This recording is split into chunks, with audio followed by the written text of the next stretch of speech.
Brandon, how much have you made since joining the mastermind? 61,000 in the last 30 days. This is probably the craziest case study I have on my YouTube channel. Say how much you spent on ads. We started at $100 a day and quickly scaled to about 120, 150 a day. So I've spent 3,500 right around there total. What do you think it is that you've done differently? Right, so I'm not going in with like a standard one-size-fits-all pitch to every single call. I'm going to go and do some discovery, uncover what they actually need, and based on that, I'm going to tailor my pitch. All right, everyone, we got Brandon here for an interview. Brandon, how much have you made in your AI agency just in the last 30 days since joining the mastermind? We have made 61,000 in the last 30 days. $61,000. This is probably the craziest case study I have on my YouTube channel of someone who's obviously, worked with me, and then 30 days. So you joined the mastermind specifically. When was this? Joined the mastermind mid-February, spent the first few weeks getting everything set up, and then we launched ads first week of March. Crazy. So you launched ads, Yeah. I believe it was March 4th. It's March 29th as we're recording this, and you've closed how many clients? About eight clients Eight now. clients. Okay, eight Yeah. clients, about what, $8,000 or so each. So we'll kind of Right go into around all there. the details, but do you want to quickly tell people, introduce yourself, what niche of clients you work with, and kind of everything like that? Yeah, absolutely, man. So I come from a tech background. I worked in corporate SaaS for a while, moved down to Texas after COVID, spent the last few years managing sales teams, closing SaaS deals, decided to transition into the agency space and really scale, found your content, watch content, and decided to hop in here. And we decided on going after medical clinics. So we work with med spas, doctors, specifically peptides right now, folks pushing peptides. Again, I have a little bit of experience selling to those folks. I did that previously. So that's the niche we went with. And that's where we're primarily focused right now. Cool. So peptide clinics, more so in the medical space. Obviously, you joined up. You didn't really join up, I guess, in our mastermind like the regular plan. You were more on the done for you side of things. So Wyatt kind of really went in when you started, picked things with you, jumped on a few calls, and launched ads pretty much alongside you. So I guess break down. So you've closed eight clients. Maybe break down the deal structure of some of these people and how you close them, and then we'll kind of get into the details around, like, I guess, a little bit about your offer, how you were actually able to do it, because a lot of people go months, right, including myself, of like no clients initially, and you just came off the gate with a crazy amount. You know what I mean? So you can kind of go into that. Yeah, I think not trying to reinvent the wheel. Like, we built out an offering.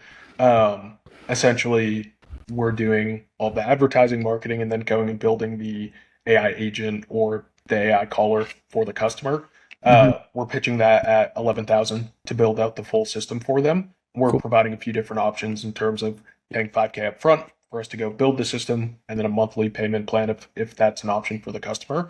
And again, nothing complex, not reinventing the wheel, just really leaning into like what systems you guys put in place for us. And in terms of the actual offer, clients will see a return pretty quickly, just because peptides are at a pretty high ticket sales price for the actual customers. So it makes sense for the business off the bat to go in and have us build out that system, just because they have no experience doing it. 100%. 100%. Yeah. So we picked the niche, I want to say, like a weekend. You were pretty fast to move with things. You didn't waste any time. And I'll kind of say off the gate. So you closed eight clients. The biggest reason I think you succeeded, and I guess here's the cool part: how much you spent on ads, because we could sit here and we could say how much we made, but if there's no profits, it doesn't matter. Yeah, we started at $100 a day and quickly scaled to about 120, 150 a day. So I've spent 3,500 right around there total to do 3,500. 61K. Yeah. That's ridiculous. Like, you don't. Yeah. The returns of my agency are nowhere near that. So Yeah. you're sitting around a 20x ROAS or so. Right around there. So you put in $1, you make 20 back. That's ridiculous. So maybe talk about the structure. So how did you close these clients? What were the first week or two of the agency looked like? And kind of talk about your main services. So your main service is ads, right, for lead generation. And then you have the AI caller that calls up these leads and then books them into an appointments for your client. And that's kind of your key service, right? Yep. And the main thing there is just like, anytime you hop on a sales call, you need to figure out what the actual gap is for the customer, right? So I'm not going in with like a standard one size fits all pitch to every single call. I'm going to Yeah. go and do some discovery, uncover what they actually need, and based on that, I'm going to tailor my pitch specifically to solving that gap. Um, and when it comes to selling and getting in front of these customers, the most important piece is like the executive presence, right? So you need to understand the industry you're selling to, the language they use. You need to be confident in your product. You need to know how to explain it in a very simple way where folks aren't overwhelmed by the offering and they can like digest it in a couple of minutes. And then you Mhm. go in and provide information on how they're going to see a return, right? If the math makes sense to them, as long as the folks that are coming through the door are like qualified and they can actually afford your service, it's a Mhm. no-brainer, right? Um, and so these clinic owners, they want to buy, and as long as they can put money into the machine, we can build them a great system and just be confident in that. And then go build a team. That's the most important piece is like get a team around you. So Yep. you can fulfill for these folks, but if you can't sell, you don't have to worry about that. So really just like focusing on sales, focusing on uncovering pain, and then going in and being confident in the way you pitch. Yeah. Yeah. 100%. Yeah. So, okay, to recap, you've closed 8 clients, you've spent $3,000 in ads, you've made $61,000 back. You literally started ads less than 30 days ago. Talk about your background in business and stuff, because obviously you saw me, you saw Wyatt online first, and then you were, wanting to learn more, whatnot. But it's not like you didn't have any experience going into this. Like you Right. had a huge edge in the way that many people don't. And like a lot of people think this is, 30 days, you somehow got lucky and you got, this whole get rich quick thing, which just is not a thing. It's That's not BS real. online. Talk Yeah. about your experience before, because you were very, very kind of in the space already, right? Yeah, man. Yeah, again, it's not like this happened overnight. Like, yes, I've been able to scale pretty quickly and like I have the money to invest in ad spend. But I've spent the last, you know, 5, 6, 7 years since COVID in sales. I moved down to Austin. I spent time as a sales rep first, Hmm. right? So like I learned the basics of I started off cold calling. I was making, you know, 20,000 cold calls quarter for a year and a half. Worked my way into an AE role, closing deals, learned like how to sell enterprise size SaaS deals, and then moved into a manager role. And I managed a team of 10 to 15 sales reps. And so, like, this transition makes a ton of sense for me. But again, like you said, it's not overnight. Like, it really is important to learn the fundamentals of sales. The most important piece, especially in this industry, is like you need to understand the buyer that you're selling to. If you don't understand that, doesn't matter how good your system is, you're not going to be able to close. So for me, yeah, just taking everything that I've spent the last, 5, 6 years focused on and learning how to sell and then applying it here, it was just a smooth transition. And so folks that are like jumping into something like this, it's not going to happen overnight. Like you do need to focus on sales, but if you put in work and just like take the time to learn how to do discovery and ask good, impactful questions, tie it back to your solution, paint ideal state for the customer, like you can go close deals pretty quickly. Yeah. Yeah, 100%. What's funny too is you were actually literally in our exact same building. So the building, so Wyatt and I, most Yeah. people know that watch my stuff, but we were in this super, super expensive penthouse that obviously I'm not in anymore today because it was just outrageous. And Wyatt ended up getting a house. But you were in our same building. I think that's how you met Wyatt initially, right? Yep. Yeah. Yeah. We were Yeah. neighbors. I started seeing him around and his content just kept popping Yeah. up and I started engaging a little bit and then found your page and saw everything you had done, watched all of your content and Yeah. I decided it made sense for me to, jump into this industry. I was like, I can sell as long as I can be coachable, come in here with like a very open mind and just listen to the playbook that you guys have laid out for the folks in the mastermind. Like it's absolutely doable. Yeah. 100%. 100%. And you're Yeah. actually in the same exact room that we hosted Yeah. the Yeah. in-person Mastermind. mastermind in. Yeah, yeah. We Yeah. had like 20 people, I think 10, 15 people flew out. It was super cool. I was obviously on the channel as So well. cool. So you already had an edge. So you were already a sales manager. You were already like in the space, in this whole medical space pretty much, before you technically started your agency. So I think that was like obviously a huge edge you had. Um, Maybe talk about, so what's for you, what do you think it's been on these sales calls? Because obviously you're running paid ads to get appointments. We understand that. We already understand the offer. We understand what your pricing is. On these sales calls, I think that's where most people get stuck. And you having so much sales experience, I think that was kind of like the big advantage you had over everyone else. Maybe talk about how you're conducting these calls and how you go about them, in maybe ways that other people aren't, that have a way lower close rate than you do. And maybe talk about your metrics as well. Yeah. Yeah, absolutely. I think right now we're closing at about between 20-25%. It really comes down to the structure of the call, right? Like you need to understand you're the authority in the space going into these conversations. Hmm. It's really important you lay out a quick agenda, right? Like set the tone for the conversation, let them know what we're going to actually try to accomplish on this call, handle any objections up front that might be like, you know, issues down the line, and then get into discovery. And if you can uncover what that business needs to do, where they're at from like a month to month revenue standpoint, what their targets are, uh, the corporate initiatives that they have in place, right? So like every business is trying to accomplish something. You need to figure out what that thing is. You Mm. need to then figure out what the gap is, what's Hmm. preventing them from getting there. And then you need to know how to position the solution you're selling as the vehicle or the bridge that's going to allow them to get there. So that's super important.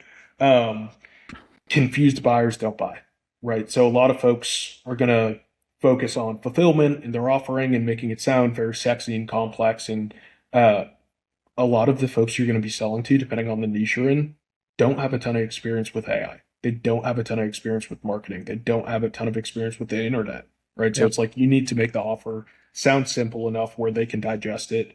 Um, Always go in, do your discovery, and then when you pitch, don't just pitch the same generic pitch that you pitch to every single person you hop on a sales call with. Pitch the solution to the problems that they just Mm. shared. So after I pitch, I go back and explain exactly how that solves X challenge. Mm. Mm. Yeah. And you're operating on a one call close, right? You're not doing two call. Yep. Yeah. One call close. Yeah. Yeah, gotcha. And how many sales calls roughly have you booked? Do you know the number in your head? We booked 44 as of a few minutes ago. I Okay. believe our show rate has been around 85-90%. So I've taken somewhere around 30 calls maybe. A few of them Yeah. DQ, right? You're going to run into folks that like just aren't the right fit necessarily. And that's an important piece too. Is like understanding when to walk away from a deal, understanding when folks aren't the right fit, but also 100%. understanding like when you do have someone that's the right fit, how to actually go about that call. Yeah, Yeah. absolutely. And you're running super image, like super simple image ads. I'm not going to go into details so we don't have a billion people go copy you. But I was on the Yeah. call with you. I remember I made them, I launched them for you because you're obviously more on Yep. our done for you side of things. So I was a lot more hands on. And dude, like the one thing I'll tell you, and I've told you this already, but just for people listening, like the biggest thing you have besides your sales experience is that you were just super coachable. And I think a lot of people, they Mhm. have this like, almost like this little bit of like an ego or like they think they're right or they want to do it their way. And you jumped in and you were just like, look, I don't really care how we do this. I understand sales. Get me on calls. I'll take it from there as long as you guys give me everything up to that point, maybe like a pitch deck or whatever, or like a lucid chart to show on the calls to present your service. Like Yeah. your game, you're good. And that's what you did. Like you really didn't ever second guess. You didn't ever question things, which sometimes is good, but like you just were super easy and you coachable. And that's why you Yeah. went, I think, really far, really fast. And obviously, like it's 7 p.m. on a Sunday right now, and we're about to jump on a call and get you a CSM through some Yeah. connections that I have, obviously. So I'm staying up late to make sure you're good to go, and that's the one thing I think you're working on now, right? So you're currently building out a team for your client success because obviously your highest leverage thing should be sales due to your background and experience and just your current metrics. Yep. So you're currently trying to build a team for the client success end, correct? Yep. Yeah. Trying to build the team out as fast as possible. One, so we can get our clients the best results possible, and two, so I can focus on the highest leverage activities, which is like another bottleneck you want to avoid as a new agency owner, someone getting into the space is you want to make sure as you're growing, you can focus on things that keep putting money in your pocket, right? You Mm. don't want to get stuck focused on fulfillment all day. Of course, it's great. You need to understand as the business owner, like how those things work, but focus on high leverage activities, like go outsource those things, build the team around you so you can continue to sell, continue to bring on new customers and make sure they actually see good results. So we're going to get media buyer in place in the CSM. Yeah. Cool. Media buyer, CSM, and then you already have Emmanuel, who's our AI dev, working on some of your Yep. stuff right now. I Yep. think right now, right? Yeah. Yeah. Right now. Cool. Yeah. So he's building out the AI callers. What do you think? Curious. What do you think's the been the most challenging part of building the business so far? I think a lot of people just talk about the good sides, but like, what's been the thing that's like you think they've been pretty hard for you, other than you quit your job? So that's been taking time away from you. You Yes. put in your 2 week notice, what, like a week or Yep. two ago, which you already do well, with your career. Yeah. So this is a big Yeah. step for you. But like, what's been the most challenging for you? That's a good question. I think, there's really two main obstacles that you'll run into in life, and especially as an entrepreneur. One is like ego, right? So like being humble enough to understand I don't know everything. Yes, I've managed sales teams. Yes, I have corporate experience, but like I need to sit back and learn what I'm doing first. So being confident enough to sit back and listen to you guys and do that. Um, I think the other thing is keeping it simple. Like it's super, super easy to start closing deals and overcomplicating fulfillment and thinking about all the different tasks you have in front of you. But if you can build systems, right? Like I'm very routine oriented, get up at the same time, go to Equinox at the same time, come Yeah, home, yeah, yeah. shower, get to work. Yep. If you can build a system that's like repeatable, it will keep your ship steady. Mm. Um, and so that's been the one thing that I've just been battling the first couple of weeks. It's like you don't know everything. So you have questions spinning in your head. How do I fulfill? How do I set up ad accounts? How do I launch customers? What if I want to do a payment plan? It's like those solutions will come. Continue to do the best and highest leverage activity that's in front of you. And then go ask questions. Be humble enough. I send you guys questions every single day about how Yeah, to yeah. find answers to Yep. certain things, how to solve things for the customers. And so, yeah, take the biggest challenge in front of you, like go solve that first, and then the other things, be able to compartmentalize those in your brain and focus on what's most important. And you'll see results. It's like follow the system that's in front of you and just keep pushing. Work ethic is the most important piece. Like you said, Yep. it's 9 o'clock here in Texas, Sunday night, like I'm working. So if you can Yep. just do the work, never seen someone work as hard as they possibly could, be coachable, listen, follow systems, and not succeed. It Yep. doesn't happen. Yeah, 100%. And I mean, Yeah. obviously we have a call here soon with the people I connected you to get the CSM onboarded onto your team, but you have a sales call right after that, right? What were you saying? Yeah. 10:30 10 at p.m. night on a sales call. Sunday? Yeah. 10:30. Yep. And Hmm. you've got sales calls all tomorrow too. Like that's Yeah. the grind and that's the work that like I think most people like they block it out of their brain, their calendar, their Sunday, their Saturday. They don't make any time for it. And I think obviously you doing that is a huge reason why you're where you are so far. And like this is just the start, right? Like you've been in this for a month. I can't even imagine where you're going to be in a year. Yeah. So a little bit back to the sales calls because I think that's where you can speak the most on, just because of your experience and maybe help the audience who's listening.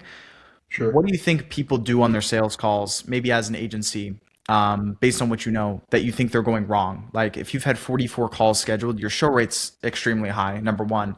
And then also your close rate with your average order value, your price, everything's like pretty high. Yep. What do you think it is that you've done differently? I know you were talking earlier about like discovery and tailoring your Yep. solution. Is there anything else? Yeah. I think so. One of the things, it's funny, I talk about this with the sales reps that I manage.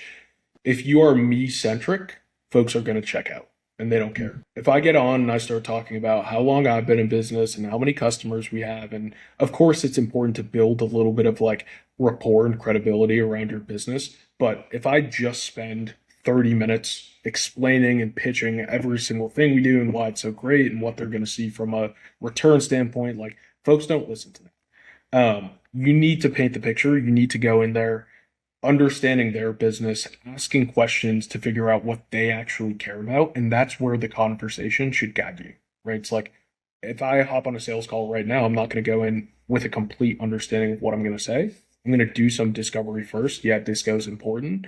But then when I go pitch, I'm going to pitch very specifically. If someone tells me right now that they work with, a closing team or they have folks that are already cold calling and like setting appointments. I'm not going to go spend 15 minutes talking about how great our AI caller is. I'm going to say, you guys need really high performing ads that actually show up, right? I can go build those ads for you. And so active listening is the most important piece in sales. Being conversational, being a professional, right? Like executive presence, especially for folks if they've never been in sales, that's the hardest piece. Is like being Mm. confident in what you're saying, asking the right questions. Getting it out of call this morning with someone who's worked in the medical space. He's been a doctor 30 years. He owns 5 different clinics outside of Houston, and um, it would be really easy to go in there and be intimidated and feel like I need to cater to him exactly what we do or over explain myself. And I was confident. It's like, we provide a great service. I'm going to explain that to you. I'm going to ask you good questions. Um, and so that's the most important piece of sales. Charisma as well. Like people don't buy from folks they don't like. So like, Yeah. don't be in your head. Don't get overly focused on just the call, the call, the calls. Like I always start off the conversation. Where are you calling in from? I had my second ever sales call. Someone was calling in from a clinic they had opened 10 minutes from where I grew up outside of Boston. So we Mm. talked about that for 15 minutes. I did a 5 minute pitch of what she actually needed and I closed it. Right. So folks will buy Yeah. from people they like. So just focus on just being confident in not, being too stressed out going into sales calls. And it's practice. Like record your calls, listen to it. I study every single night. I listen to my sales calls. When I'm at the gym, I play them back. I go into Claude and ask for how I could have handled objections better. Like it is an art form. So if you put work Good. into it, you're gonna improve. Yeah, 100%. And you're Yeah, putting some of these clients, obviously 11,000 is your ticket, but you're putting some on payment plans if they don't have the full of amount course. or anything like that. Yeah, of course. Of course. Like closing a deal is always the best option, right? Like as long as you're Yeah. making money on it, like you're not going to go into the negative to close a customer. But especially as a new entrepreneur, you just need to build a customer base. You need to establish a brand. And so if you have to discount to get there, if you have folks that don't have as deep of pockets as you would like, just like find something that works for both of you, find a price point that makes sense, and then launch that. Yeah. Yeah. And obviously I was speaking with you, you're as you reach 100K a month plus, you're going to get a little bit more firm on pricing. I'm going to Oh help you yeah. with that because Mhm. the saying we were saying together too before this, but it's like the worst type of clients you can have generally are the clients that pay you the least. It's kind of funny how that works. Like, Brokers. Yep. so obviously kind of like leveling up your clientele because then your product and your results are going to be a lot better. Which obviously you're starting to dial in right now and make a really, really good product. So kind of any, what's the goals, I guess, Brandon, for you? What's the, Yeah. 60-day vision? I don't even know. Maybe it's this next month in April vision. Yeah, yeah, man. Um, you know, I quit my job. I was making good money in the SaaS space, and Yeah. I decided this is a more lucrative opportunity, way more upside. And so, like, my original goal was get to 100. I think I told you on like our first ever call, 100K a month by June. It's now March 29th. I Yeah. want to get to 100K in April. Full time, focused on this full time. And then the long term goal, again, getting ahead of ourselves, but like I would love to build a true business, not just a freelancing job. I want to get a full team in place. I want to put up consistent 100, 150, $200,000 a months and Yep. get to a place where I could potentially exit this business and like really establish myself and go make some money. So my goal is, yeah, over the next 3 months, prove that we can do this consistently, get a good team in place, and then scale, continue to scale ad spend, continue to build out our team, and keep closing. Hopefully, hit 150K by end of May. That's That's so the goal. crazy, dude. I remember that call we had. I remember you said that to me, and I think the first thing I Said said to you June. back, Yeah, yeah, I was like, dude, that's a really ambitious goal. Because like I'm always the guy who's like, bro, yeah, everyone's sold this dream where it's like they can make all this money super fast. I'm like, it's the opposite. Like it's genuinely a lot yes, of learning before you earn. But the thing I didn't know yeah, at the time is you've already been learning technically in this space for years. So yeah, yeah. obviously you made it I've happen also fast. consumed all of the content. Like Mm, m- the best piece of advice I can give is like just put the time in. If you put the time in, if you do the right things, if you continue to focus on what's going to help you improve, you'll get better and you will 100%. see results. I didn't know anything when I joined back in the end of January, beginning of Feb. Uh, I've spent every single hour outside of work just Mm, doing this full time. So you have to make sacrifices to, go get the things that you want. And if you put the work in, you can absolutely do it. 100%. Okay, cool. Yep. Well, 150K a month. That's the goal That's the goal. before end of May. So I think we'll make it happen and we'll maybe make another video. Maybe I'll come down to Yeah. Austin with the That'd be crib, great. do a whole Yeah. interview in Yeah. person or something. Yeah. So that'll be cool. But where can people find Guys. you, Brandon? Obviously, I think people maybe on Instagram want to reach you. Yeah. Instagram is brandon.borde, BORDE. Cool. That's my Instagram handle there. Feel free to give me a follow. Happy to chat AI agency mastermind chat. Yeah, We'll get it 100%. going. Hit him up, go follow him, and yeah, obviously I think you're going to go crush it. We've got a call to go to, so we can get the CSM on board into your agency. So we're going to jump to that. But guys, hope you enjoyed. Hopefully, Brandon, you guys learned a thing or two. And that being said, Brandon, it's a good conversation, and Yeah. Thank you, we'll, man. we'll speak soon, my friend. Sweet. Cool. Thanks See for you, your bro. time.